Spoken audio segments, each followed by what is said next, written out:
চূড়ান্ত ভাবে মজলুম বিজয় হবে ইনশাআল্লাহ, চূড়ান্ত ভাবে জালিম পরাজিত হবে ইনশাআল্লাহ। সেই আগামী সংগ্রামের জন্য সকলকে তৈরি রাখতে হবে, আপনাদের সকলকে কোনো বিশৃঙ্খলা করবেন না। মাদ্রাসায় মাঝে মাঝে বিশৃঙ্খলার সময় কেন হবে এরকম, অনেকে আমাদের নাম জড়িয়ে দেয়। আর তো বলতে চাই, যারা 2013 সালে আমাদের ছাত্রকে হত্যা করেছিল, সেই পুলিশের গুন্ডা রাজীব শর্মার খবর নেই, অসুবিধার খবর নেই, ইন্সপেক্টর মুজিবের খবর নেই, এমন নাম ধরে বলতে চাই, আমাদের ছাত্রদেরকে নেতৃবৃন্দকে বাধ্য করে করার জন্য কার বিরুদ্ধে? আল্লামা জুনায়েদ বাবুলের বিরুদ্ধে। সেই বিরোধীদের জন্য এখন আপোষের প্রস্তাব দেয় আমাদের কোন কোন হুজুর। এসপি রশিদ আমাদেরকে বাধ্য করেছে, এসপি রশিদ বাধ্য করেছে, তোমাদের মন সৃষ্টি করে তোমরা লিখবা এই সমস্ত সন্ত্রাসের পিছনে জুনায়েদ বাবুলের ইন্ধন ছিল, সেই এসপি রশিদের বিরুদ্ধে মামলা হয়েছে। আমি আপনাদের আমাদের ভাইদের উদ্দেশ্যে বলবো, আমরা মজলুম থাকতে চাই, জালিম হবো না। শুধু শত্রুর বিরুদ্ধে নয়, আপনাদেরকে আমি বলতে চাই, এটা আমার মনের কথা, ক্ষমা করা এটাও কিন্তু বড় বড় গুণ। ক্ষমা করতে শিখুন। শুধু পুলিশের বিরুদ্ধে মামলা হবে, আওয়ামী লীগের চুনো পড়ে যে সমস্ত দালাল আমরা জানি কারা ফোন করে করে আমাদের বিরুদ্ধে ইনফরমেশন দিয়েছে, জানা আছে আমাদের কারা থেকে পুলিশকে তারা সাহায্য করেছে। কিন্তু আমরা উদারবাদী, আমরা তোমাদেরকে ক্ষমা করে দিলাম। কিন্তু সরাসরি ছাত্রদের মুখে যারা গুলিয়ে চালিয়েছ, আমরা কি তাদের ক্ষমা করতে পারি? ওসব পুলিশদের ক্ষমা আছে? আপনারা আন্দোলন শেষ হয় নাই, কোটা আন্দোলন শেষ হয় নাই, হাসিনা প্রেসিডেন্ট আন্দোলন শেষ হয় নাই। কোন পুলিশ খুনি থাকতে পারবে না চাকরি বহাল। আত্মচক্রান্তের কথা বলি, হাজার হাজার অস্ত্র লুট হয়েছে। এই অস্ত্রগুলো আওয়ামী লীগের কেন্দ্রের কাছে রয়েছে।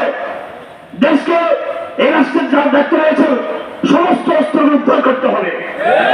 আপনাদেরকে আমি বলতে চাই, আমাদের ছাত্রদেরকে এই অস্ত্র উদ্ধারে আপনার সকলে সহযোগিতা করবেন, সেনাবাহিনীকে সাহায্য করবেন। এই আন্দোলন তাদের অবদান রয়েছে।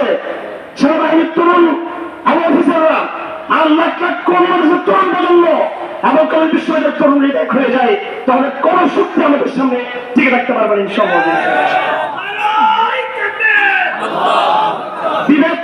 বিবেক তৈরি করার চক্রান্ত চলতেছে। আগামী দিনে কিছু হামলা হতো তারা করার চেষ্টা করবে, মন্দিরে বা জঙ্গিবাদের নামে অথবা কোন লুটকৃত অস্ত্র ব্যবহার করার চেষ্টা করবে, চেষ্টা করে বলবে হারানের মাদ্রাসাটা জঙ্গি হামলা করেছে, সাবধান থাকবেন।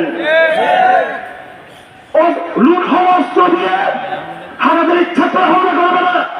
কোন সময় বাংলাদেশে লুট হওয়া অস্ত্র দিয়ে হামলা হয়ে থেকে মনে রাখবেন, ভারতের র তার সাথে যুক্ত রয়েছে, ইন্ডিয়ার গুপ্তচরে যুক্ত রয়েছে। আওয়ামী লীগের সমস্ত আগেকার যারা খুনি ছিল, গুম খুনের যারা গুম খুনের যারা নায়ক ছিল, তারা তার সাথে যুক্ত রয়েছে।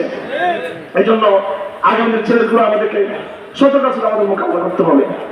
আমি স্পষ্ট বলতে চাই, এই মামলাগুলো যেগুলো হচ্ছে, যারা আওয়ামী লীগ হয়েছেন খুনি, সরাসরি খুনি, ক্ষমা নেই তাদের। কিন্তু যারা দালাল করেছেন, আমরা আপনাদেরকে ক্ষমা করার পক্ষে। আপনাদের ক্ষমা চাইতে হবে।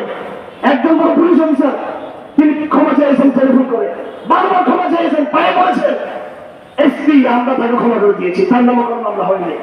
কিন্তু আমার জানা মতে এসপি রশিদুল হক এখনো পর্যন্ত যারা আমাদের ভাইয়ের শুরু হয়েছে তাদের পরিবারের কাছে ক্ষমা চাই নাই। তাকে হারাদের মধ্যে আসতে হবে, এসপি রশিদুল হককে হারাদের মধ্যে আসতে হবে। নিম্বনে দাঁড়িয়ে কাম বলতে হবে, আমি অন্যায় করেছি, জুনায়েদ বাবুলের নামকে এই ইমাম শিশুকে সংযুক্ত আমি অন্যায় করেছি। এসপি রশিদুল হককে আল্লামা বাবুলের কমিটিকে ক্ষমা চাইতে হবে, তার তাকে ক্ষমা করা হবে। আমরা ক্ষমা করতে পারি। আমার ভাইয়েরা, আমাদের লড়াই শেষ হয়েছে, লড়াই শেষ হয় নাই। আগামী দিনের করে বুদ্ধিবৃত্তির লড়াই। আপনার আবেগ প্রবণ হবেন না, বিশৃঙ্খলা করবেন না, আনুগত্য করার চেষ্টা করবেন, বড় থেকে নেওয়ার চেষ্টা করবেন। এমন কোনো কাজ কেউ করবেন না যা লাইব্রেরিতে আমাদেরকে নিতে হয়। সকলকে ধন্যবাদ।